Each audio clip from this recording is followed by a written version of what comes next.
I let them think I was nobody. I sat at that gleaming mahogany table in a dress I'd bought from Goodwill, smiled through their cutting remarks, and played the part they wanted me to play. And when his mother finally said the words that were supposed to destroy me, I looked her dead in the eye and told her the truth. The wine glass hit the floor before anyone could breathe. But I'm getting ahead of myself. Let me start from the beginning, because you need to understand exactly why I did what I did. His name was Ryan Caldwell, and I met him at a coffee shop in downtown Chicago on a Tuesday morning in March. I was running late for a meeting, juggling my laptop bag and a stack of contracts, when I knocked straight into him and sent his iced coffee all over his designer shirt.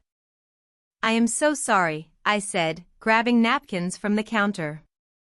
He just laughed. "It's fine. I needed an excuse to ditch this meeting anyway." That's how it started. Coffee shops and late-night walks. He was charming, funny, and seemed genuinely interested in my work. I told him I worked in finance, which was true, but I kept the details vague. Ryan worked for his father's real estate development company, something he mentioned casually, like it was no big deal. What he didn't mention was that the Caldwell name was on half the luxury high-rises in Chicago. If you've ever hidden parts of yourself in a new relationship, tell me where you're watching from. I want to hear your story. 3 months in, Ryan invited me to dinner at his parents' house in Lake Forest. Not just any house, a sprawling estate with wrought iron gates and a circular driveway that could fit 20 cars. "Just so you know," he said as we drove up, "my mom can be a little intense. But she means well." I should have caught the warning in his voice. I should have asked what intense meant. But I was nervous and excited, wearing a simple black dress I'd bought at Nordstrom Rack, thinking I looked presentable enough. The moment we walked through those doors, I knew I'd miscalculated. Ryan's mother, Patricia Caldwell, stood in the foyer in a cream Chanel suit, pearls at her throat, her hair swept into a perfect chignon. She looked at me the way you'd look at something tracked in on someone's shoe. "Ryan," she said, not taking her eyes off me. "You didn't mention your guest was joining us tonight." "Mom, this is Millie." "Millie, my mother." I extended my hand. She looked at it for 3 long seconds before offering 2 fingers in what couldn't even be called a handshake. "Charming," she said, in a tone that meant the opposite. The dining room was something out of a magazine. Crystal chandeliers, oil paintings in gold frames, place settings that probably cost more than my monthly rent. Ryan's father, Richard, sat at the head of the table in a tailored suit, barely glancing up from his phone. Ryan's younger sister, Vanessa, lounged in her chair, scrolling through Instagram with the bored expression of someone who'd seen this show 100 times before. Patricia seated me at the far end, as far from Richard as possible. Ryan sat in the middle, already looking uncomfortable. "So, Millie," Patricia began, pouring herself wine from a bottle I recognized as $1,000 vintage. "What is it that you do?" "I work in finance," I said. "How interesting. What firm?" "I'm with a smaller company. We focus on private equity and wealth management."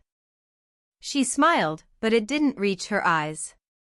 "Private equity. How ambitious. And where did you go to school?" "University of Michigan. Ross School of Business." She sipped her wine. "Not Ivy League, then." Ryan shifted in his seat. "Mom. I'm simply making conversation, darling." She turned back to me. "And your family? What do your parents do?" This was the trap. I could feel it closing. "My dad was a mechanic," I said. "He passed away when I was 16. My mom works as a school secretary in Naperville. The silence that followed was deafening. Patricia set down her wine glass with a soft click. How industrious of them. Comment if you've ever been judged for where you came from. I know I'm not alone in this. The dinner continued like a slow-motion car crash. Every question Patricia asked was designed to expose me. What neighborhood did I grow up in? What kind of car did I drive? Had I ever been to the Hamptons? To Aspen? To the Symphony? I answered honestly, watching her smile grow sharper with each response. You know, she said, cutting into her filet mignon with surgical precision, Ryan has always had such a generous heart. Always bringing home strays. Mom, Ryan said, his voice tight. I only mean that he sees the best in people. Sometimes to a fault. Richard finally looked up from his phone. Patricia, let the girl eat. I'm simply getting to know her, Richard. After all, if she's going to be spending time with our son, we should understand who she is. Who she is. Not who I was. Who I am. As if my entire identity could be reduced to my parents' tax bracket. I set down my fork. I understand your concern, Mrs. Caldwell. You want to make sure Ryan is with someone from the right background. Someone who fits. Exactly, she said, looking pleased that I'd finally caught on. Someone whose worth can be measured by their last name. Her smile froze. I wouldn't put it quite so crudely. How would you put it? Ryan grabbed my hand under the table, but I didn't pull away from Patricia's gaze. I would say, she continued, that compatibility matters. Shared experiences. Similar upbringings. Ryan has certain expectations for his future. A future that requires a particular kind of partner. And I'm not that. I didn't say that. You didn't have to. I didn't cry in the car on the way home. I didn't yell at Ryan for not defending me more. I sat in silence, watching the city lights blur past, and I made a decision. Ryan kept apologizing. She's protective. She doesn't know you yet. Give it time. But I'd heard everything I needed to hear in that dining room. Patricia Caldwell had looked at me and seen exactly what she wanted to see, a poor girl from a working-class family, reaching above her station, trying to social climb her way into a world that would never accept her. She didn't ask about my degree. She didn't ask about my career. She didn't ask about my goals or my accomplishments. She asked about my father's job and decided that was all she needed to know. Tap like if you've ever been underestimated because of where you started. This one's for us. So I decided to give her exactly what she expected. The next time Ryan invited me to his parents' house, a charity gala they were hosting, I showed up in a dress from Target. I did my own makeup, simple and understated. I wore cheap jewelry and carried a purse I'd bought at TJ Maxx. Ryan looked confused when he picked me up. You look nice. Different. I wanted to be more casual, I said. More myself. At the gala, I played dumb. When Patricia introduced me to her friends, wives of CEOs and board members, I smiled sweetly and said I worked in an office downtown. When they asked about my hobbies, I said I liked watching Netflix and going to Target. When they asked where I'd traveled, I said I'd been to Florida once, for Disney World. I watched Patricia's expression shift from surprise to satisfaction. This was the version of me she'd expected all along. This was proof she'd been right. Isn't she sweet? Patricia said to one of her friends, her voice dripping with condescension. So refreshingly simple. Ryan pulled me aside. What are you doing? What do you mean? You're acting weird. This isn't you. How would you know what's me? I said quietly. You never asked. 2 weeks later, Ryan called me, his voice strained. We need to talk. Can you come over? I met him at his apartment, a penthouse in River North that his parents had bought him. He was pacing when I arrived, running his hands through his hair. My parents want to talk to us. Both of us. About what? About our future. My stomach dropped, but not with excitement. With dread. We went to Lake Forest the next evening. This time, I wore a dress from Old Navy and flats from Payless.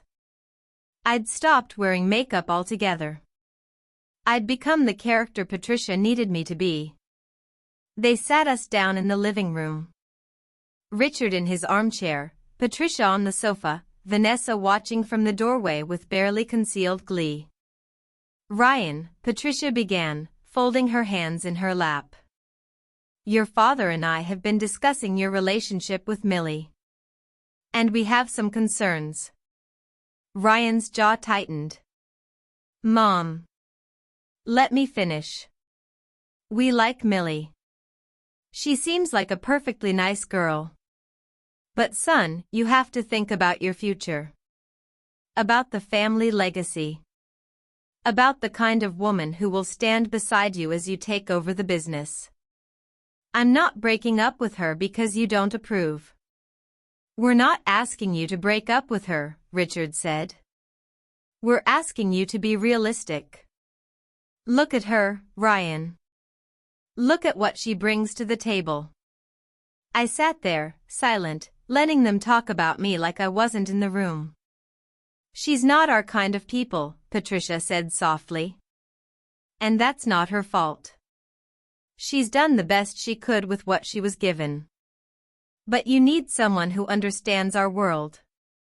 Someone who can navigate it with grace. Someone who was born into money, she meant. Someone who knew which fork to use without thinking about it. Ryan looked at me, his eyes pleading. Millie, say something. I looked at Patricia. What would you like me to say, Mrs. Caldwell? That I'm good enough for your son? I don't think I could convince you of that if I spent the rest of my life trying. Her expression softened, almost pitying. I'm glad you understand. Subscribe if you've ever felt invisible in a room full of people who were supposed to care about you. This moment changed everything. Ryan drove me home in silence. When we pulled up to my building, a modest apartment in Lakeview, he finally spoke. I'm sorry. I should have defended you better. You shouldn't have to defend me at all. I know, but... Ryan, do you even know what I do for a living? Like, actually? He hesitated. You work in finance. I'm a senior portfolio manager at Bridgewater and Klein. I manage a $400 million fund. I have an MBA from Michigan, yes, but I also have a CFA and I've been headhunted by 3 major firms in the last year alone. I own this building, Ryan. All 12 units. I drive a Honda because I think luxury cars are a waste of money, not because I can't afford one. And I've been playing poor and naive at your parents' house because I wanted to see exactly how shallow they really were. His face went white. What? I wanted to know if you'd defend me when you thought I was nobody. I wanted to see if your family's love was conditional on wealth. I opened the car door. Turns out, it is. And so is yours. Millie, wait. You never once asked me about my work. You never asked what I did with my money, or why I lived where I lived, or what my actual life looked like. You just assumed. Just like them. I walked away and didn't look back. 10. The Reckoning, One Last Dinner. I didn't hear from Ryan for 2 weeks. Then, out of nowhere, he called. My mom wants to apologize. She wants to have you over for dinner. Please. One more chance. I almost said no. But then I thought about Patricia's face, about the way she'd looked at me like I was nothing, and I said yes. I showed up to that house one last time, but this time, I didn't play a part. I wore a tailored Armani dress, Louboutin heels, a vintage Cartier watch that had belonged to my grandmother, the grandmother who'd built a small empire in textile manufacturing before she passed. My hair was professionally styled. My makeup was flawless. When Patricia opened the door, I watched the confusion flash across her face. Millie? Mrs. Caldwell. Thank you for having me. We sat down to dinner. This time, I was seated beside Richard, in the place of honor. Patricia kept staring at me like she was trying to solve a puzzle. Millie, she began carefully, you look different tonight. I decided to be myself, I said. I hope that's all right. Of course. I didn't realize you owned such beautiful pieces. I smiled. My grandmother left me quite a bit when she passed. Including her company, which I sold 2 years ago for $38 million. You could have heard a pin drop. Richard set down his fork. You what? If you're screaming at your screen right now, comment below. I want to hear your reactions. I took a sip of wine, the expensive kind, and continued. I've been managing my inheritance and investment portfolio for the last 5 years. I currently oversee $400 million in assets at Bridgewater & Kline, one of the most prestigious private equity firms in Chicago. I own 3 properties in the city, including the building I live in. And I've been personally invited to speak at the Goldman Sachs Investment Summit next month. Patricia's face had gone completely white. Vanessa had stopped scrolling through her phone. But you said. Patricia stammered. Your father was a mechanic. Your mother. My mother is a school secretary because she loves working with kids. She doesn't need the money. My father was a mechanic because he loved cars. He also owned the dealership. And the 3 others after that. He built a small empire before he died, and my mother and I have been smart about growing it. I set down my glass and looked directly at Patricia. I let you think I was poor. I let you think I was naive and simple and beneath your family. Because I wanted to see who you really were. I wanted to know if Ryan would stand by me when he thought I had nothing. I glanced at Ryan, who looked like he might be sick. He didn't. None of you did. Richard leaned back in his chair, and for the first time that night, he smiled. Well played, young lady. Well played. Patricia wasn't smiling. This was all a test? Call it what you want. I call it seeing people for who they really are. And what did you see? Ryan asked quietly. I stood up, smoothing my dress. I saw a family that measures worth in dollar signs. I saw a man who claimed to love me but never bothered to really know me. And I saw exactly why your relationships never last, Ryan. Because you're looking for someone your mother approves of, not someone you actually love. I walked to the door. Ryan followed me. Millie, please. I'm sorry. I didn't know. You didn't know because you never asked. You saw a simple girl and you liked that. You liked feeling like the one with all the power, all the knowledge, all the money. You liked having someone look up to you. That's not fair. isn't it? I opened the door.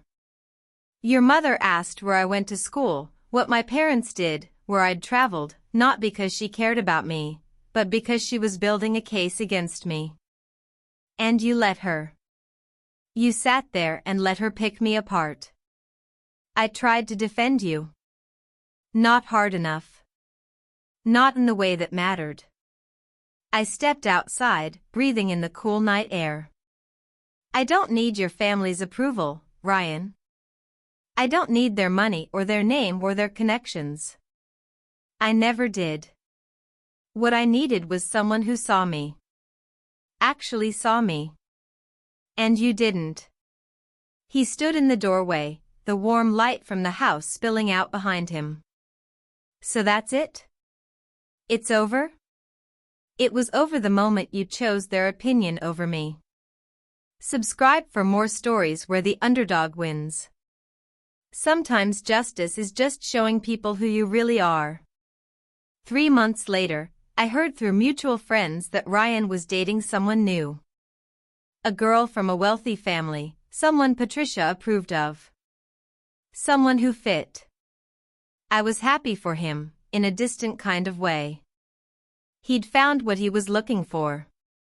And I'd dodged a bullet I hadn't even known was coming. My career took off after that dinner. Word got around, somehow, about the Caldwell situation. About the girl who'd played poor to expose a family's prejudice. I got calls from journalists, offers from bigger firms, invitations to speak at conferences about wealth, class, and the assumptions we make about success. Patricia tried to reach out once, through a mutual acquaintance. She wanted to clear the air. I declined. There was nothing left to say. She'd shown me exactly who she was, and I'd believed her. The thing is, I didn't do it for revenge. I did it for clarity. I needed to know if the man I was falling for would love me when he thought I had nothing. If his family's affection was conditional on my bank account. If their version of love came with a price tag. Turns out, it did. And I'm not interested in paying that price. People will always make assumptions. They'll look at your clothes, your car, your address, and decide they know your story. They'll measure your worth in the currency they value most, money, status, connections, pedigree. But here's what I learned sitting at that dinner table in Lake Forest. The people who matter won't need you to prove anything. They won't ask where you came from or what your parents did or whether you summer in the Hamptons. They'll ask who you are, what you care about, what you're building. And when you find those people, the ones who see you really see you, hold on to them. Because they're rare. Ryan wasn't one of those people. His family wasn't either. They saw a girl in a Target dress and decided that was the whole story. They never looked deeper. They never asked what else might be true. That dinner, the last one, where I finally told the truth, wasn't about humiliating them. It was about freeing myself.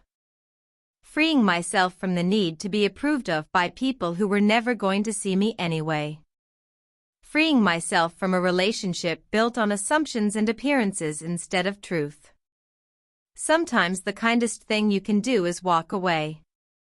And sometimes, the strongest thing you can do is let people underestimate you, and then prove them wrong not out of spite, but out of self-respect. I'm not angry anymore. I'm grateful. Grateful that I found out who they were before I wasted more years trying to fit into a mold that was never meant for me. Grateful that I trusted my instincts when something felt wrong. Grateful that I had the courage to play the part they expected, so they'd reveal their true selves.